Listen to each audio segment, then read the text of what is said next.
We are, of course, so grateful for our sponsor, the University of Austin. They're doing great work over there, bringing the wisdom of the past to students to equip them by providing them their cultural inheritance, but also to spur them on to discovery of new ideas. This morning, for our last session here, we get to hear from one of the true mentors and influential voices for us at Great Hearts. Anika, of course, has a great pedigree, degrees from Howard University, NYU, St. John's College, and the University of Maryland. She is a professor and a school leader, but in all, mainly a teacher at heart. She is someone who will look at the past, honor it, love it, and then challenge all of us in the present to live up to the commitment that we share to pursue the good, and challenge us to change our practices so that we can love others and serve others well. So there are times that Anika says things that will make you uncomfortable, and I love it. It's all in the best ways, because we will always trust that, again, she does it out of love for the things that we share, and specifically a love for people. So I'm so grateful that we get to hear from her, be challenged by her, and inspired today. Anika Prather.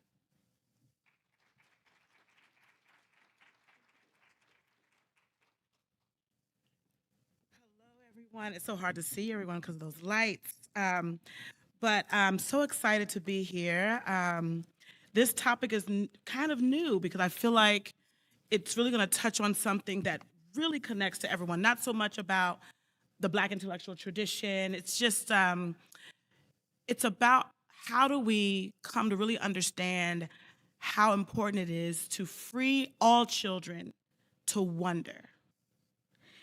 And believe it or not, there are children in our world who do not have that freedom to wonder. It could be something from their parents, that their parents teaching them that education is for just a tool for something, but just the freedom to see what's beautiful, to love it, and to allow it to inspire them. I'm going to sing a song to you. It's a slave song that is a map to freedom, but I'm singing this specifically because it deals with astronomy, and astronomy is a big part of Black history, but it also speaks to wonder. That in the midst of everything that they were going through, they took time to look at the stars and to wonder.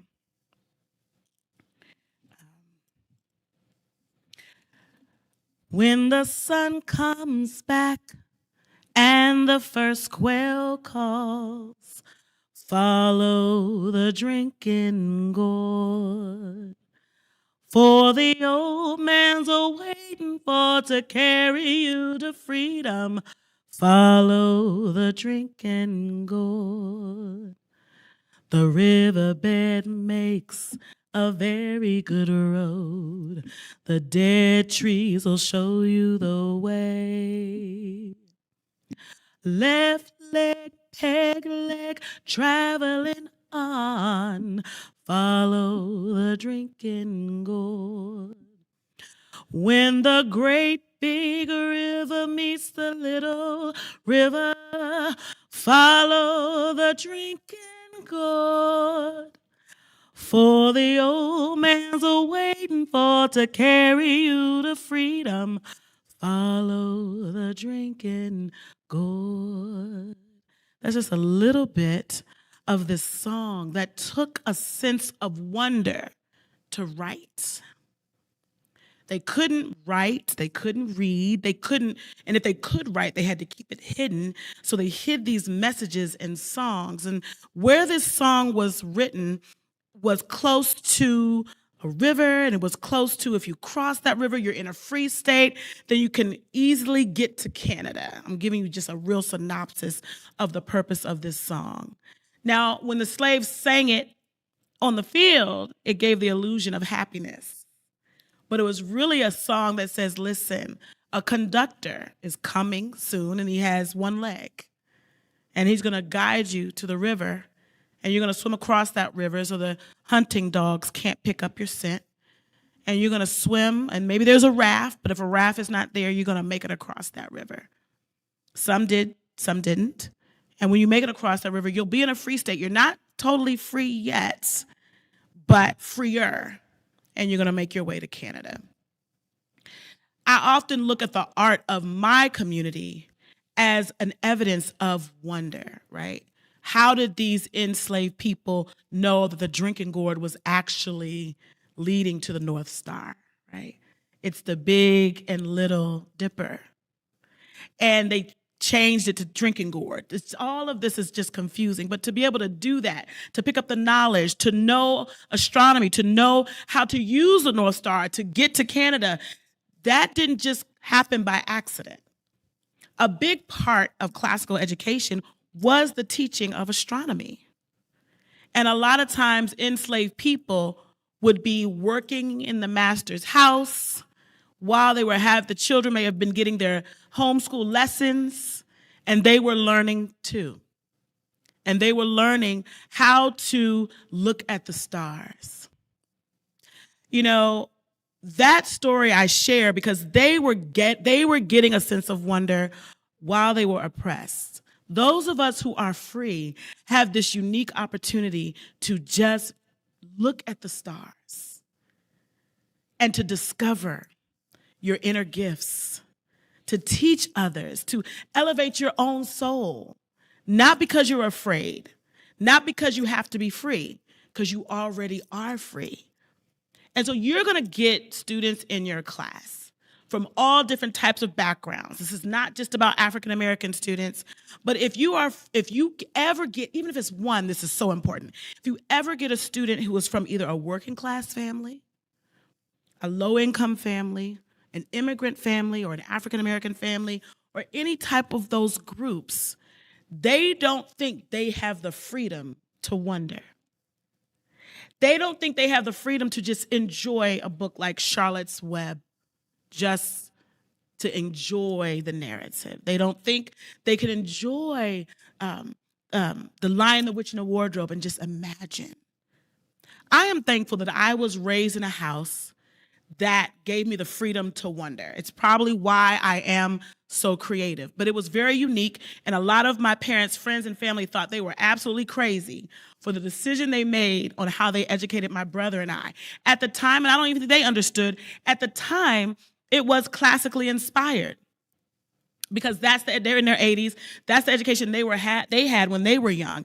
And they passed it on to us. And I remember my mother taking us to the library. I remember her saying, "You're going to read everything Laura Ingalls Wilder has ever written." And I love Laura Ingalls Wilder. My favorite house to this day is Little House in the Big Woods. Like there's this one scene in that book I can still imagine because my sense of wonder was aroused in this story. And I remember this part. There's a part in the story where the little girl has a quilt. They have just kind of made their little cabin. It's cold outside. But they go inside their cabin and she gets into this bed that their parents have made for her. I guess it's filled with hay and other things. And then this quilt is put on her and she just feels warm and cozy. I am 51 years old. I read that at like third grade. And I still remember feeling like, oh, I just want to wrap up in a blankets. And I remember my mom saying, "You're going to read everything C.S. Lewis has ever written." And I remember saying, and we're going to watch the movie, the Lion, the Witch, and the Wardrobe, the old one, the cartoon one. That's the best one. I don't care how many movies they make. The cartoon one from back in the 70s is the best one. It is the true one. But I remember watching it. And I remember going into closets hoping I'd find another world in my house. Wonder.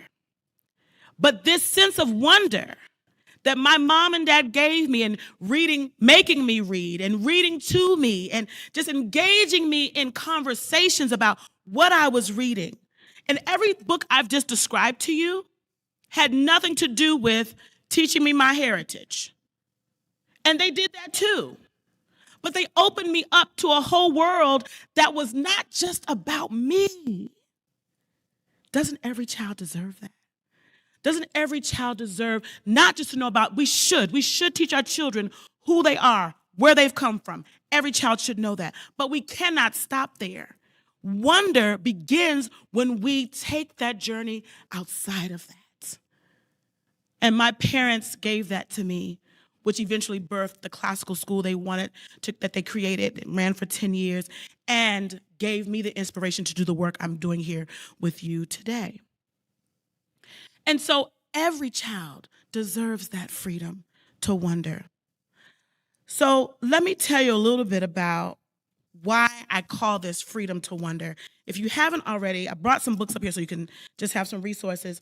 The Education of Black People by DuBois is a beautiful book, but in it, he has written an essay called Galileo Galilei. And he uses the story of Galileo to inspire. Fisk University, which was an African American, was an HBCU, was leaving the classical tradition and embracing Booker T. Washington's industrial education. And somebody in leadership from Fisk reached out to DuBois and said, "Can you do a talk at the university hoping that it will change this direction?" And he gave this talk on how wonder freed Galileo to make so many discoveries. But his freedom to wonder was stifled, so he didn't share it all for fear of losing his life. Because wonder sometimes leads you to make discoveries that go against what the world thinks you should feel. And that's even a freedom, right? It's kind of like how Socrates freed because of wonder, right? We see it because of Socrates' desire to question and how he was always engaged in this dialogue to question everything around him. He came to see there was something that he calls the God. And that wonder freed him from some error truths that he had within his community. And he shared that with the world. And he got into a lot of trouble for that. But in the process, he freed all of us. This is what the freedom to wonder does. But I want to read a little bit, just a little bit from his speech. And this is what he says. And this is Du Bois talking about Galileo. "With eye and imagination thus fixed on the mystery of motion and falling body and whirling earth and moving star, Galileo started to know, to observe, to prove, and to dream." Every child deserves that. This is Du Bois saying, I need my people to have the freedom to wonder. If you bring in Booker T. Washington, that's what he goes on to talk about. If you bring in industrial education, you actually enslave them again. Wonder frees everybody. For me, as a child growing up, it was so important that I was free to wonder because I was a highly creative child. Surprise. And I wanted to create more than actually do my homework, though. That was a problem. But I was always writing poetry and letters and drawing pictures and making up plays and dressing up and directing imaginary orchestras and just, that was my life. And instead of my parents saying, well, no, you can't waste your time with that. I need you to get an A in everything. No wonder, no creativity, no curiosity. I need you to focus on your schoolwork so you can get a good job. They could have said that to me. They could have said that. You might have a student in your class that is highly creative. They're struggling with their work. And I'm here to encourage you. This topic is very dear to my heart. I'm here to encourage you that if you continue to unleash and nurture their sense of wonder, it will work out for you and that child. I am a witness. I struggled academically my entire life. Not because I couldn't do it. I was just in a state of constant wonder. And my parents made this decision to focus more on my sense of wonder, which was huge because both of my parents were highly academic, and my brother was too. I have one other sibling. And all three of them were like honor students in some point in their life. I used to look at my brother do his homework and be like, what is wrong with you? He just loved doing homework. He would get his little books and just do all his problems. He just was happy to do schoolwork. And I think something is wrong with him. But my parents never said, look at your brother. Look how smart he is. He has straight A's. He's this. He's that. We were always going to some award ceremony for him.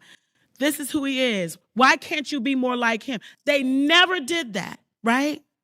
And even if I had teachers, I always had teachers that did not understand my sense of wonder. So therefore, I hated school. But my mom and my dad were my safe place because it was there I could read books. I could create. I could write poetry. I remember having a craft box in my room just filled with all these types of odds and ends where I would just make things. I lived to be creative. And my parents didn't hush that. They fed it. They took me to the library. They took me to the ballet. They exposed me to everything. And they trusted that it was going to be okay. And instead of fussing at me, they walked with me. They'd help me with my work. I always say my father's bald now because of me. The frustration of teaching me math made him rub all his hair out. But I'm thankful for him because I can do math because he stayed up with me all the way. And I did not come to a place of loving academics until I went to a Howard University homecoming game and saw all those beautiful Black men at Howard University. And all of a sudden, I was motivated to do my schoolwork so I could get into the university. I put Wonder on the shelf for a minute. Funny thing, I didn't even meet my husband there. But anyway, I didn't meet him for many years later. But that was enough to inspire me. And my dad, it was really kind of wise with this. What he would do is he took me to homecoming games because he worked at Howard. He would just take me just to look at it. He was just hoping, I hope if she just sees the place, maybe something will change. Jesus. And it works. And I struggled all the way from K through 12th grade. And I graduated and I got into Howard University by a miracle of just daddy working there. And I'm not ashamed. Thank you, Daddy. But it changed my life. But the beautiful thing is, because my parents allowed me to embrace wonder, I was very clear on who I was. I knew I was going to be a teacher, and I knew I was going to be artistic, so I minored in theater. I took all the arts classes I could take, and I was very clear on who I was, and it's just been an upward climb since then. And to this day, I still don't watch much TV. I read all the time.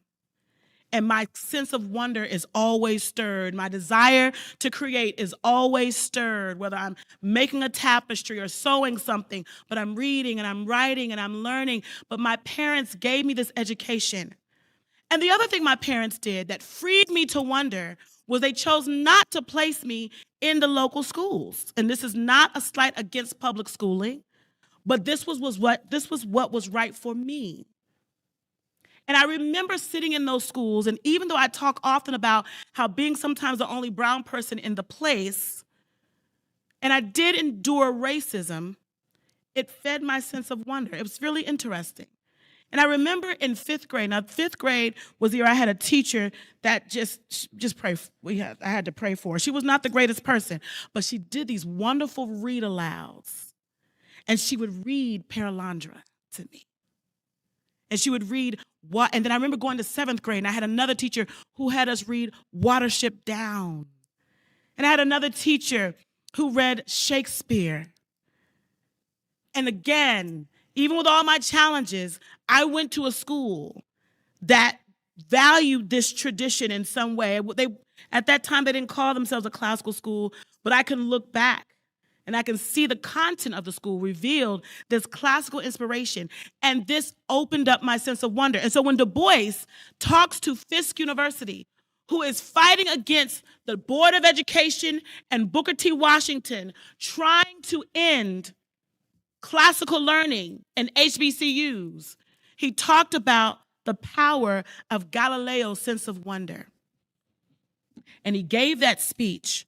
And I want to tell you what happened after he gave that speech. Hold on one second. And he says, the repercussions of this speech were immediate. It's like a little ending so he could know what happened. President Merrill resigned. The president who was trying to bring in industrial education had to resign. I didn't mean for them, and he basically says, I didn't mean for him to lose his job. I'm sorry. I was attacking a system, not the president. The professor of mathematics was dropped in the fall, and they had created this department called Applied Sciences, which took them completely away from the classical tradition. And he left. Booker T. Washington joined the board for a little bit, but he had no power. And thus, I was able to save Fisk University for a little while. Eventually, industrial education won, and it permeated all of education, not just in Black schools, everyone's school, right? There's a parallel story of industrial education infiltrating the segregated white schools, and it was infiltrating the segregated Black schools. And we are kind of still stuck. And the rise of classical education is about responding to that. The rise of classical education is not just about a bunch of people wanting to only talk about Aristotle and conjugating Latin verbs. The rise of classical education is America coming to see we got off track back then. Something has happened in how our students learn that we've got to get back. I teach, and just to prove my point, I teach at Catholic U in the education department. And during COVID,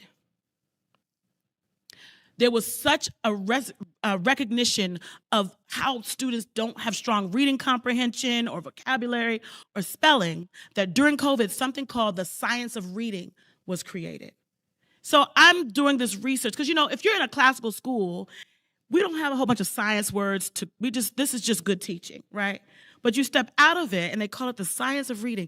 And so I'm reading about all the things that I have to teach my future teachers to do. And one of them is they must learn Latin roots. I get irritated when I see that. I'm like, come on, y'all just admit that you need classical education in public schools. I just need you to admit this. But I digress. And so the world is recognizing, America especially is recognizing something is off. This is why it's rising. That's why we're seeing things happen in legislation.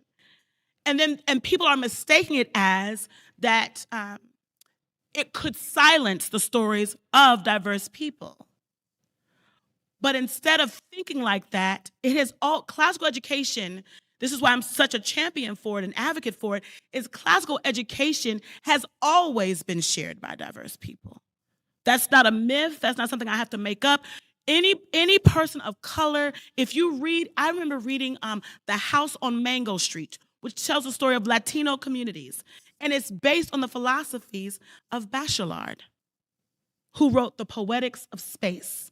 It's based on French philosophy. And so my point to you is this. Classical education is at the root of everything. I call it the seed bed. And what it does, like I mentioned, The House on Mango Street, this first generation Latino wrote this book about life in her community in America. But through her reading of these certain texts that she loves, and something happened with her sense of wonder. She was liberated, right? So she's the first generation person to attend college. Usually when you're dealing with people of color, low income, working class, immigrants, their view of education in America is you have to go to school so that you can get a good job and do better than us who are struggling because we've never been. And that's always, you got to go to college so you can get a good job. You got to go to college. And that is the thinking of industrial education. And that is not freedom. That is not freedom to wonder. So if you sometimes get a student in your class who is struggling and their parents seem to be struggling to help with their homework, it's not a time to complain. See, they don't care. I know in my school, sometimes we have parents that may not always be able to help with homework or whatever. But do you know why? Because the mom and the dad are working like 2 and 3 jobs just to put them in the school. They don't have time to attend every parent meeting. They don't have time to read all of the philosophies. They may even struggle to read the philosophies. But they know something in that space is going to help their child make their child better. So what is it that we do to help our children, our students, be free to wonder? On the one hand, we faithfully teach this curriculum. I know we live in a world that is constantly saying, oh, you have to add this and you have to add that. And one of the things I say to people is, we have Mandarin immersion schools, we got French immersion schools, we got Spanish immersion schools, we got African-centered schools. We have schools that focus right on a certain body of knowledge. Classical education is a specific body of knowledge that intersects everyone in the world. When we don't give it to our children. It's not that I want it to be this way, it just is. They get holes. There are things they don't understand about how our government works, right? And that's for every child. And most importantly, it doesn't free them to think beyond just what is poured into their brains and they just regurgitate on a test. It doesn't create young people who grow up to be innovators. Many of those who graduate from St. John's College go on to be innovators in all types of fields, from the sciences to the humanities. I see it even in my own children. I mean, the stories, my husband will agree, the stories that my son writes, and he's only 14, has me on the edge of my seat all the time. The poems he writes. I have another son who's like, Mom, I think I want to be a theologian. I'm like, what? He's 12. And then my daughter, who writes the most beautiful stories. And she's the one who is like her mother a little bit, was. And I'm trying to be patient. Pray for me. And so it awakens their sense of wonder. They go beyond just, I got to take a test today. Like on their own, they're writing, they're creating, they're innovating, they're planning. It does something to the mind. There's a question when I speak to young people, and some of you all who've heard me speak to young people know I do this test. When I speak to high schoolers, I'll ask them a question before I even start my talk. I call the talk the superpower of classical education. And I'll say to the kids, if you have friends, if you have a group of friends that are not in a classical school, and you're always the one they ask for advice, please raise your hand. Hands down, everyone always raises their hand. I said, I have one more question for you. If you have a group of friends who may not have been classically educated, and they're all talking about doing this or that, and in your mind, on the outside, you're laughing and everything, but in your mind, you're like, y'all sound so stupid. Raise your hand. And it's not that they're stupid. That's not what I'm saying. It's just that some kids in a classical school often have had their minds liberated to think beyond just what someone tells them. They ask questions, they're curious, they read, they research, right? And it's really a problem for me and my 14-year-old. If you have a child who's 14 and is well into adolescence, we may need to have a prayer meeting together. Because my 14-year-old constantly is questioning me. I could say something, and next thing I know, well, I don't know about that because it's always that. And a lot of times he's right. Perfect example, because he's taught to think and to wonder and to question, not just to go along with what mommy says or what the media says. I wonder, I'm free, I can think, I'm a thinking being, I'm doing what I was born to do, to think for myself, to create, to wonder. And to prove my point, I was enjoying the Super Bowl halftime show. And my son comes in, I'm talking all about, oh, I love that show, it was so good, and this is what I think it meant. And I'm talking about it. He's like, well, Ma, I don't know about that show. And he said, I don't like bullying. I'm like, what do you mean? He's bullying Drake. And I don't like Drake, Mommy, but we shouldn't be bullying. I'm like, well, no, I'm trying to rationalize. I'm having a whole philosophical conversation about why Kendrick Lamar was wrong with my 14-year-old. And I kid you not, I had to say, son, the point that made me say he was right is, he said, Mom, let me tell you what the difference is between bullying and just saying someone's wrong. All Kendrick has to do is one time say, Drake is wrong for doing X, Y, Z, and be done. This is my son, 14-year-old, teaching me. He said, but he keeps saying it over and over, and that's bullying. He's antagonizing him. And I looked at him not wanting to be wrong. But I'm thankful for his sense of wonder and curiosity that he was raised up in a classical school where he could stand before his own mother and say, does God want us to bully Mommy? And I was like, no, son, he doesn't. And he just walked away with a little smirk on his face. But he was right. But that's what we want for our students, for our children. In closing, I want to give you some examples of what the freedom of wonder can produce. I want to read a little bit of a poem by Phyllis Wheatley. And this poem is called Niobe in Distress for Her Children Slain by Apollo. Another on her sister drops in death. A fifth in trembling terror yields her breath, while the sixth seeks some gloomy cave in vain, struck with the rest and mingled with the slain. Only one daughter lives, and she the least. The queen close clasped the daughter to her breast. Ye heavenly powers, ah, spare me one, she cried. Ah, spare me one, the vocal hills replied. In vain she begs, the fates her suit deny. In her embrace, she sees her daughter die. She took this poem from the Metamorphosis and writes what this mother must have felt to lose her children. This is an enslaved little girl, thousands of miles from her own mother, in captivity, and the Wheatleys chose to free her to wonder. And from that, she writes these beautiful poems and letters to support George Washington as he fights in the Revolutionary War, calling him that he's Zeus. She found her freedom in captivity. I think about the Harlem Renaissance, right? Langston Hughes, Duke Ellington, Zora Neale Hurston, Lorraine Hansberry.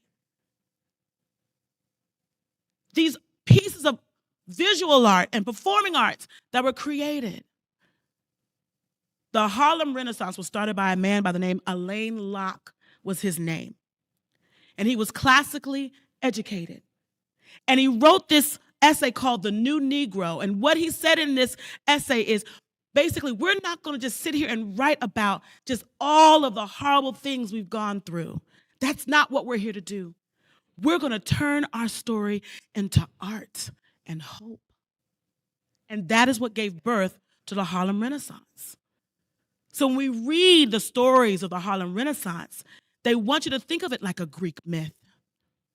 And every single member of the Harlem Renaissance, all of those authors, all of those artists, all of those creators, they used to do what C.S. Lewis and Tolkien used to do. You know, the little literary circles, C.S. Lewis and Tolkien, and all of them would get together and talk. This is what I'm writing, and so this is what I read. The Harlem Renaissance would do the same thing. Many of them would gather at Madam C.J. Walker's house, and they would talk about what they're reading, what they're writing. And it was all inspired by this tradition. Why? Because somewhere along the lines in their life, someone freed them to wonder in these great stories of the past. And then finally, one more is the story of, DuBois writes this beautiful story called Of the Coming of John. And he talks about this teacher who's come to town to change the lives of the people. So, all of this to say, all of us who are worried about, sometimes you may get parents who say, well, what is the purpose of this? What is my child going to get out of this? There's something magical about this tradition that liberates the mind. Part of my research is I'm just intrigued by story after story after story, over and over and over, that when they engage with this type of learning, there's a liberation that happens here before the body is liberated. But the liberation in the mind leads to the liberation of the body because they can think. And so this is what we do. We're not just helping them get high SAT or CLT. Shout out to CLT. We're not just there to just give them high scores. We are literally in the process of liberating. We're liberating them from systems. We're liberating them, don't be offended, parents who don't understand. We're liberating them from communities who are against them wondering. We're liberating them to be able to walk this world with this wisdom to help them navigate the trials of life.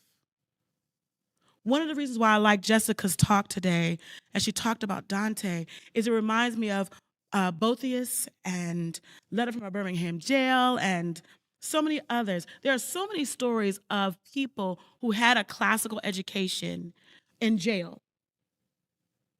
Even Nelson Mandela has a story of how, I'm trying to think of what Shakespeare play. It was a Shakespeare play that inspired him while he was in jail, so much that he wanted to act in it in the jail. And I think about the story of Boethius, I'm learning how to say his name properly, who was in jail preparing to die, right? So we talk about liberation to wonder, to enjoy life, to see what's beautiful, to create art. It frees them in that sense. That's a positive thing, right? But also it frees them to be able to navigate darkness. Every human being in this world is going to have a hard time. And if we don't give them the education they need to navigate that, then they're still not free. And Boethius was in jail, knowing he was going to die. And he writes this story, this book, Consolation of Philosophy. And he's visited by what I call Lady Philosophy. And I could feel it because I've been there. I've been in a dark place. I'm coming through right now in my own life, one of the darkest moments I have ever experienced. And it was Boethius that helped me. It was the Bible that helped me when no one else could help me. So when we educate our kids to liberate them to wonder, so when I'm reading Boethius, I'm wondering about this maiden philosophy. And he says in the book, she came to me and she, dear child, what is wrong? She wipes his tears. And she begins to remind him of what he knew. He was from a child, Boethius was very gifted at the liberal arts. And Lady Philosophy visits him in his darkest moment, wipes his tears, and reminds him of these words of hope that he had buried in his heart. So we free them to wonder, to create, to see what's beautiful and good and true and virtuous. But sometimes life isn't good and true and virtuous. Then what? But if you're giving them this freedom to wonder, to think, to plant these seeds of wisdom in their soul, in their darkest moment, these children can find hope. Lady Philosophy visited Boethius. She visited, Virgil visited Dante. Lady Philosophy visited Martin Luther King, Malcolm X, Huey P. Newton, Gandhi, Abraham Lincoln. She has visited so many. Raise your hands if Lady Philosophy has ever visited you in your darkest moment. I know she's visited me. So if we can give our kids that, so that in their darkest moment, they don't turn to social media, they don't turn to depressing thoughts that may take them away from us. They turn to this liberating freedom to wonder. And they find hope. And they find wisdom. They will find their purpose. They will get a job. I promise you, they will get a job. Just trust the magic that is there. So, freedom to wonder. It's not just about African American people. It's not just about anybody else. It's about all of us being free from the chains of those things that like to hold us down in this world. And as Jessica said this morning, and burden us, right? But we are now free, humble, but free to be all that we're supposed to be. Thank you.